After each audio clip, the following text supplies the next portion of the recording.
We're going to keep it brief, we're going to keep it light. We're going to, between Amar and myself, we're going to tell you a little bit about Yahclick or Yahclick.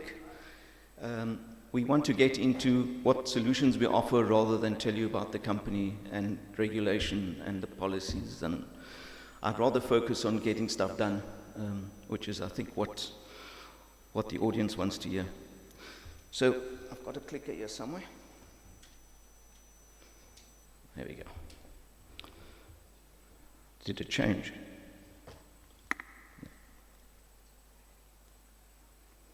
Madam, I'm having morning blues here, mate. Ah, there we go.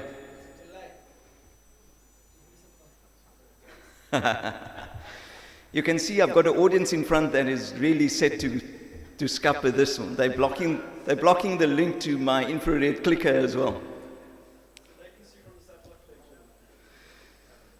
Okay, guys, so a little bit about Yahclick. It's a joint venture between two companies, Yahsat, which is a listed entity in the UAE, and Use, which is a listed entity in the US under EchoStar. Use is the largest satellite operator in the US, but they're also the largest component manufacturer. We are, Yahsat, I think everybody knows, we've been the pioneers of Ka-band in Africa. I've been doing the beta in Africa for Ka-band since before people wanted to talk to me about it. So we really are the pioneers. People were very skeptical. Now I think it's become the standard for telecommunications broadband in Africa. We cover 28 countries. We've got offices in South Africa, Kenya, Nigeria, Ghana, and the DRC. And we've got presence in all of those. On those, we do a joint venture partnership, as in we share resources between Thuraya and ourselves. So when you talk to the person in the region, he's able to talk to both Yahclick and the Thuraya product. 28 countries, we've got 5 satellites in the group, 2 on Yahclick, 3 on Thuraya. They'll be launching another one. And the ground segment we work on is HNS, which is our joint venture partner. And that we do through HNS, the old technology, and Jupiter, which is the latest J2.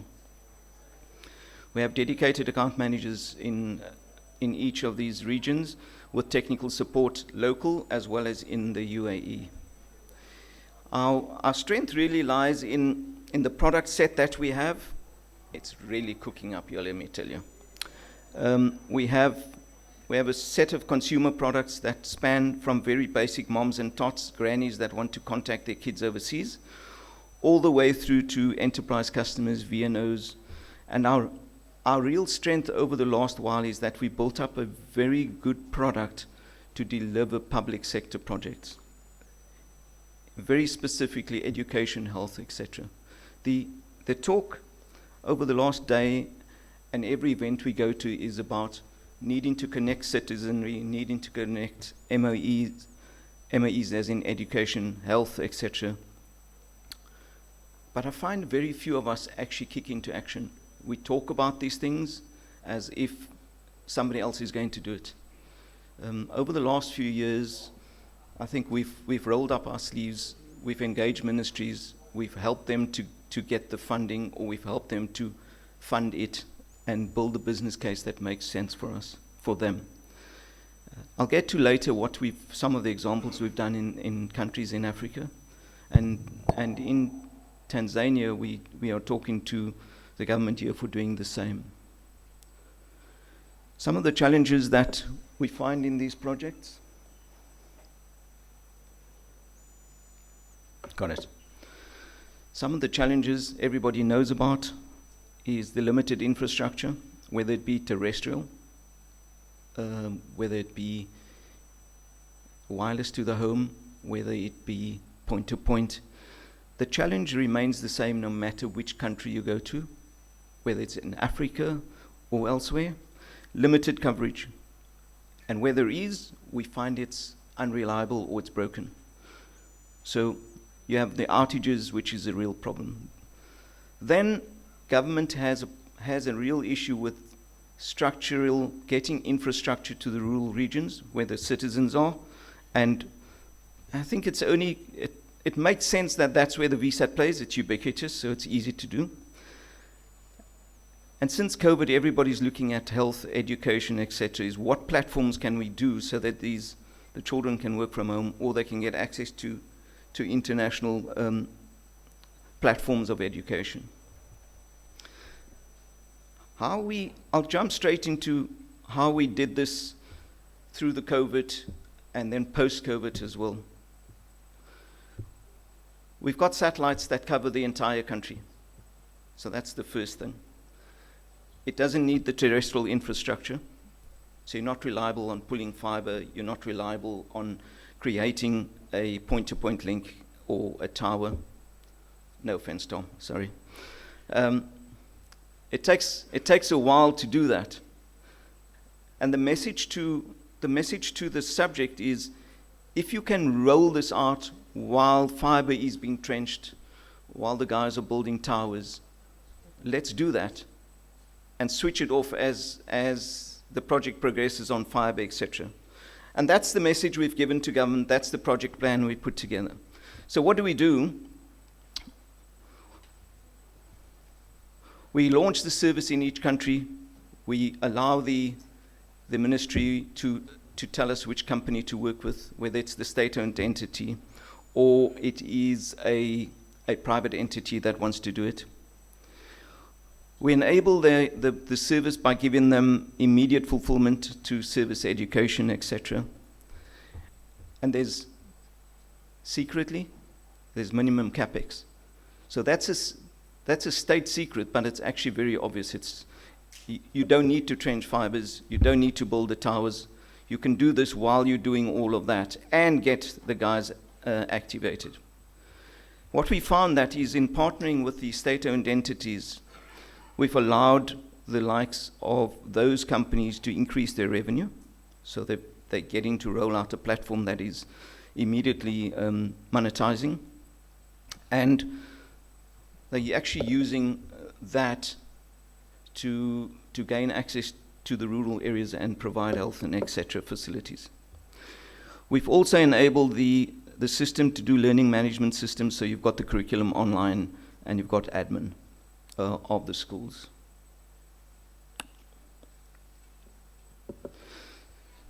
Project overview of what we do, how we do it. Just a bit of dampening. So really, the project is all about talking to governments. It's an opportunity to provide the internet connectivity via Yahclick to government and private organizations within Tanzania. We're speaking specifically about Tanzania because those are the conversations we're having today. And to the Honorable PS, we've said you can connect any school, any health clinic, any citizen, have it up and going in the next 2 weeks. It's as easy as that. So I won't take this any longer. I want to go to, there's 3 more slides. Oh man, come on. There we go. These are some of the government projects we've done. In South Africa, during COVID, we sat on the commission for providing services to health clinics, connected 400 health clinics during COVID. Those are now commercial. We've done some projects on government in schools in KZN and Eastern Cape. In Kenya, we've done 400 schools. It's under CAK. We're working through some of the service partners in country, and we do that quite often. In Ghana, this is one of our star shows, is about 1,000 sites in phase 1. They've been connected for 3 years. We'll be doing the same in phase 2 for another 2,000 sites, which we've just signed for. And they're rolling out conservative about 200 sites per month. That's including the installation, etc. In Nigeria, pretty much talks for itself. If you're not trading in Nigeria, you're not trading in Africa. So we work well with USPF, etc. In Zimbabwe, just down south of this, a success story for the country and ourselves. 4,500 schools connected. 1,000 health clinics, and all of that done in 18 months. So we're pretty much rolling out that at 4.5, 500 sites a month. And that continues to roll out with the support of the Zimbabwean government and the state-owned entities. We'll be doing the same in Zambia. We've just signed the MOU for, I think it's 9,000 sites, and it's really just education. So it's these topics that I'm bringing to the breakfast table this morning to say to the audience, let's stop talking about what we're going to do. I think we've demonstrated that, as Yah said, we are able to do it, and we're doing it. And that's where I'd like to leave it today. The country, these are the 28 countries that we operate in. I look after the Yahclick side of the business and the broadband and all the public sector, and my colleague Amar looks after Thuraya. So I'll hand over to him. Thank you very much.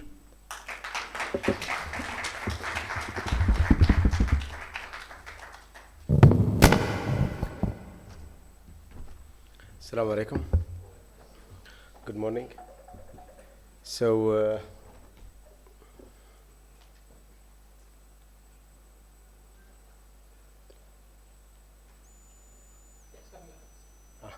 so the delay, as he said.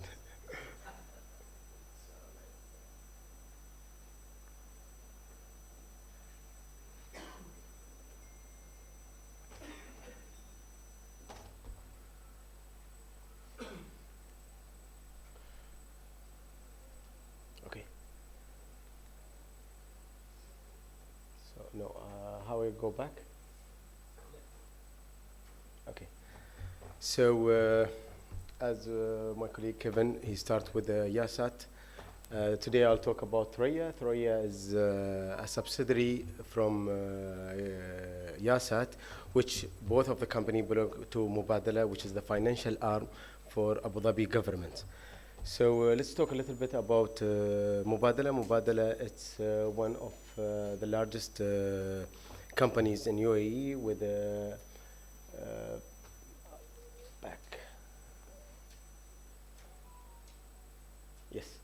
which have a business in more than 50 countries around the world, with the asset around 200 billion US dollar. So, and Thuraya, yes, sorry, yes. So, I don't know, the right, which is, okay. Okay, then we'll talk about a little bit about Thuraya. Thuraya is a company which started in 1997 and started operation in 2001. In Thuraya, we are covering more than 150 countries around the world, and we can see it in the map. So we cover around 2/3 of the world, and we have like a roaming agreement with the 90% of the GSM operators. Thuraya now is working on the new satellite project. We call it the 4th generation satellite, which will have more capabilities, more speed, and will cover more footprint around the world. And the most important thing on Africa, that we will cover the South Africa and some of the oceans part.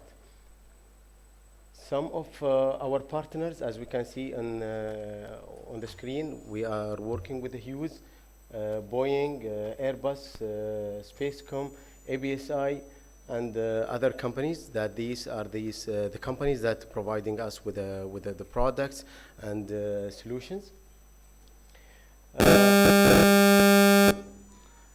As we can see here, that Thuraya give the services for different sectors. We are helping the customers in the government, oil and gas, media, and maritime. Some of the products that we have it, I mean, Thuraya give the land services, marine services, and aero services. In the land services, we are providing voice and data. And we can see some of the voice product that we have. We have the SAT Sleeve, we have the XT Pro, the XT Lite, and the X5 Touch, one of the first smartphone satellite handsets. On the data side, we have different type of products that serving a different customers or environments. We have like a fixed solutions with Thuraya IP. We have the mobile solution for the vehicles, the Voyager, and we have the Commander, which have the military specs, and it's compatible with specific or environments as the military specs. Here some information about the Thuraya phones. As you can see, it have one of the largest screen, and the advantage about Thuraya XT Pro that it's only the only satellite phone can be encrypted, so can be used for the government solutions and the government customers. And on the other side, we have the XT Lite, which is a smaller size, and definitely the price is less to serve different type of customers. Then, as I said, on the land solutions, we have the Thuraya IP, which is a fixed product that give you the capability, the data capabilities with a maximum speed 444 kilobit per second.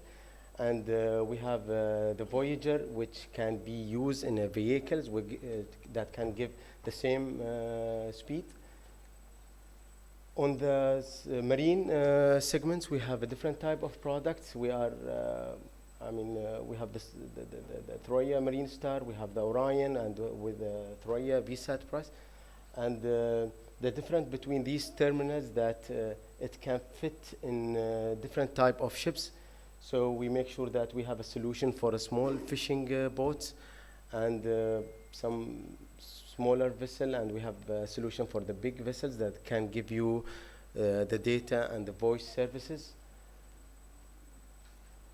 Also, we have M2M solutions and IoTs. And as we can see here, that we have an aero solution. I don't know where the pictures. So take some time, okay. So air solution that will give the same services that in terms of data and voice in the aircrafts. Some of the solutions that we have a product and we have solutions. One of the main solutions that we have is the push-to-talk. It's one of the latest solutions that Thuraya offer, and this solution, it can extend the radio network beyond the line of sight. That means you can connect any type of UHF, VHF, Tetra solutions between the two entities under all Thuraya coverage. So it will link the two groups through the satellite. Also, we have telemedicine solution that give the telemedicine solution in remote areas. We have the e-learning solution, and also one of the most important product that we launched recently, it's the container lock. I think it's yes,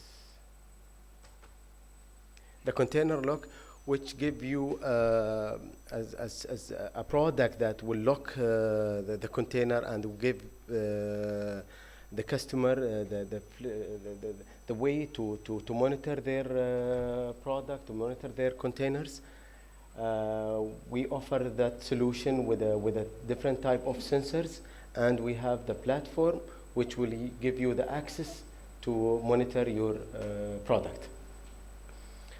That's some, a few solutions and services that offered by Thuraya, and thank you.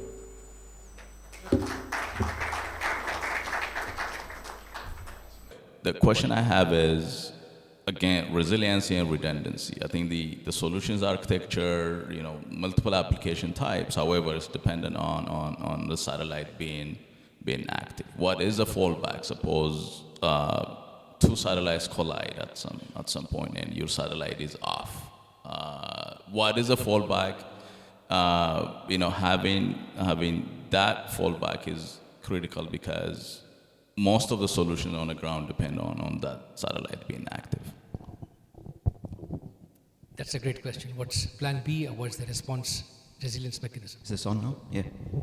So thanks very much. That's a valid question, particularly when you trying to do the ubiquitous coverage. So from a YASAT or a Yahclick point of view, we have got, I mentioned earlier, we've got 5 satellites. 2 of them are broadband, Y1A, Y1B, and they have overlapping coverage of each other's, so that we've got coverage on both satellites for the countries. And then we also have 4 gateways that they land in Europe. And those 4 gateways are redundant to each other. So with a virtual gateway centralized across the 4, and we've got 2 satellites with triangulation out of the European gateways into the internet. As much as we'd like to believe the internet is out of Africa and is Africa, the real connectivity is needed is into Tier 1 Europe and Euros. So that's what we do. And if we need to bring it back to Africa and tap it off each of the ports, that's what we've done. So I hope that answers the redundancy and failover question. Yeah, hi, Adrian from Extensia. Kevin, satellite has often been seen as an interim solution. It gets rural areas connected without the need for capex, and that's a way to generate demand in those regions. Going forward, you then start to look at how the operators would start to look how they can justify installing mobile networks and possibly even fibre at a later stage. Do you see yourself as an interim solution, or is satellite good enough to be the end solution? I had coffee with Adrian this morning, and I told him not to ask difficult questions. So it's a really good question, just like the redundancy one, because they really talk to each other. So do we see ourselves as an interim? No. Do we see ourselves as the primary connection to rural connectivity? That's what the business basis was on. We based ourselves on connecting the unconnected. What we found over time is the unconnected is actually closer to the core, and I'll use the analogy of the onion. I like to say, let's connect Africa from the outside of the onion in, and we peel the layers from outside. We will find that the closer we get to the core, the technology that we think is the primary correction is actually a lot closer to the core than it should be. So VSAT plays a role meant to be in rural connectivity. We're finding it more and more in peri-rural and semi-urban areas. In the country I come from, South Africa, fibre reaches well in Sandton, Johannesburg, etc. Just outside, kind of the morning sides, maybe 20 k's outside of Joburg, we're already starting to see ourselves play a role. It doesn't necessarily answer your point of, do we see ourselves as the interim or not? But let me give you an example. When we went on these projects, there's always a wish for the prime connectivity to be of fiber or other, let's call it less expensive, perceived to be. What we find is that as we gain traction and put these solutions in, they find the price points overall, not capex, not opex, the entire ownership life cycle over 3 years kind of matches itself against the competitive product. And therefore, it's a very hard ask for someone to invest in a tower 600 kilometers away and has to build a business case for people to connect to it to make that return on investment work. So we're finding that the VSATs out there are becoming more regular, and they're actually staying in place. They're actually not being taken back as an interim. Kevin, I'm not sure if you had coffee with Bradley, but I think he's got a difficult question for you. I did. So, Kev, so question for either of you, if you want to take a stab, but government policies and taxes. We hear the stories of government wanting to support these programs, wanting to roll out more connectivity to the countries. Then you've got examples like Ethiopia, where they charge exorbitant fees in terms of VSTAT gateways, massive tariffs on imported equipment. What do you think the Tanzanian government could do to improve that situation here in Tanzania? Sorry, no, I might be putting you on the spot. I'm sorry if that's the case. P.S. Forgive my answers, huh?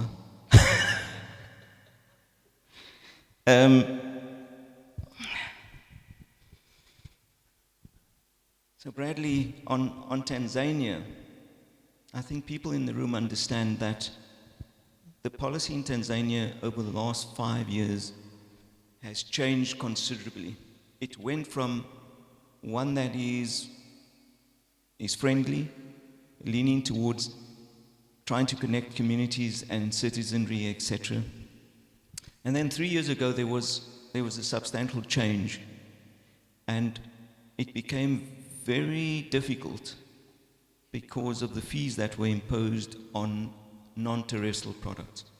So for an example, in Tanzania, the VSAT technology, there was a regulatory fee applied to each, which made it prohibitive to roll it out. The affordability, the price of the subscription virtually doubled because of the fees that were applied.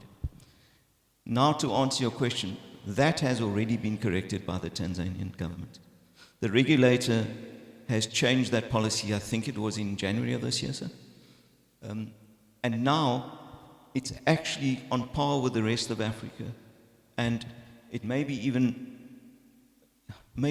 freed up a little bit easier, simply because these communities need to be connected. And I don't know if it was an intention, but the intent certainly is there now to get these communities connected, get citizens connected, get schools connected. And you can't do that with a punitive regulatory, because somebody's got to pay for those in any case. And I think the realization is you can't take on both fees as well as have the rollout. Short version, I think the changes have already happened in Tanzania.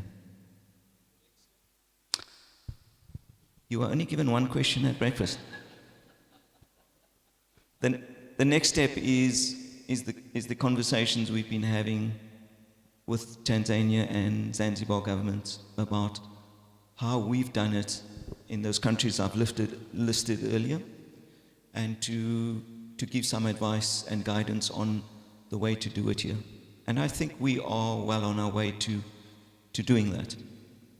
We by no means the be-all and end-all of connectivity in terms of VSAT, Yahclick. The room is full of vendors that can do it.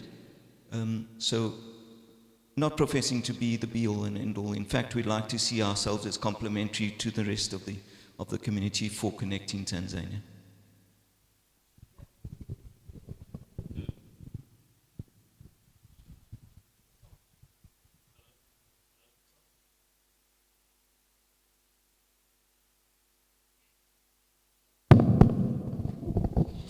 Thanks, Kevin.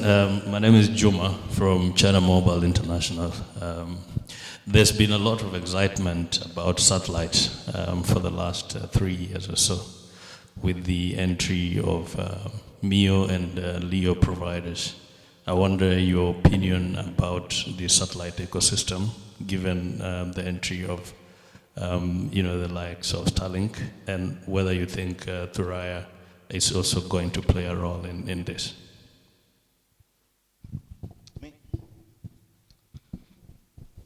All right. Is it Joma?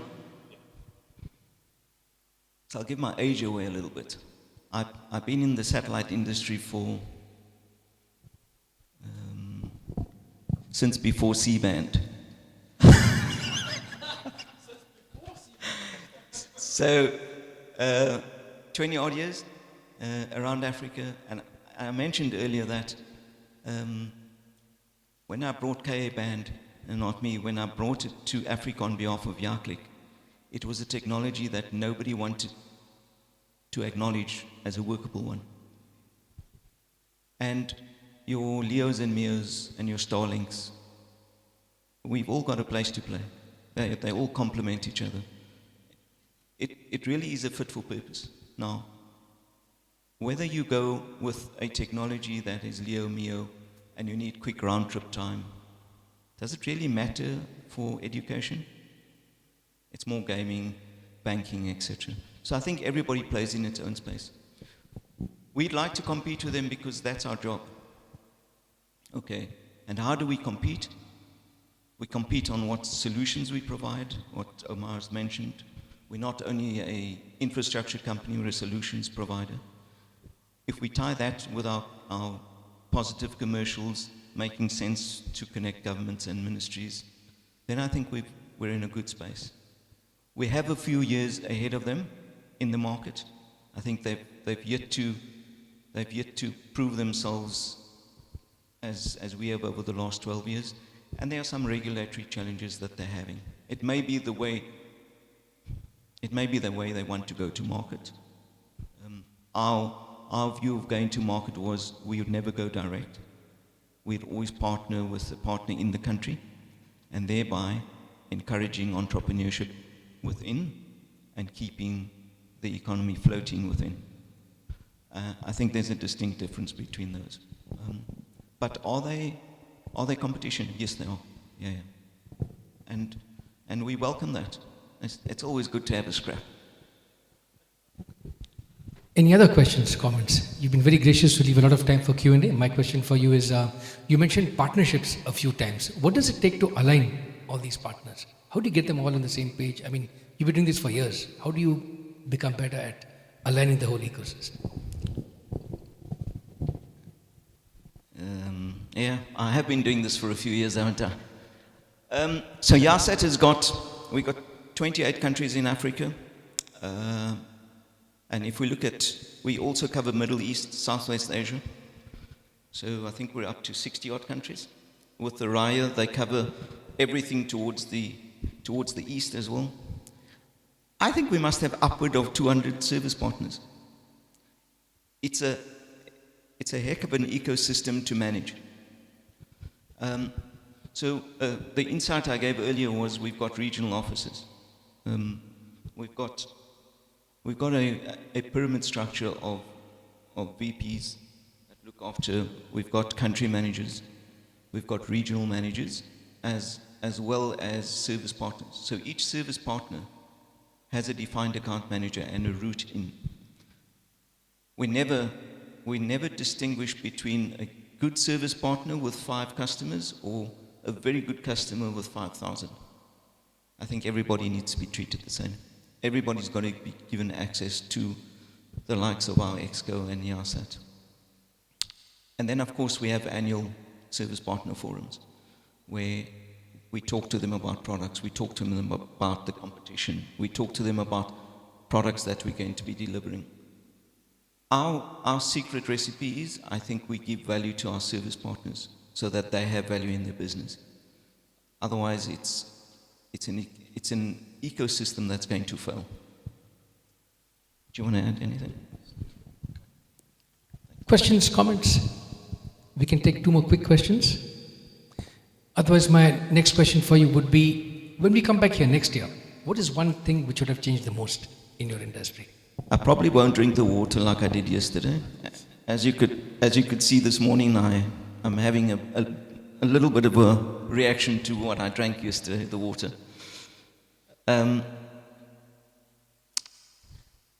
What did we do? I think next year, if we come back to where we are now, we'd like to show what we've delivered, what we've spoken about today and the last few weeks with the Tanzanian government, that we've effectively and rolled it out, that we've implemented, and we haven't just spoken. That's what I'd like to think. Our Thuraya is launching a new satellite. We're going to be introducing our service partners to them, and that's going to gain traction. That's what our message is for ourselves next year. One topic which came up yesterday was talent, the talent shortage in Africa. How are you meeting the talent shortage? What are you doing to engage the next generation, maybe academia, R&D, things of that?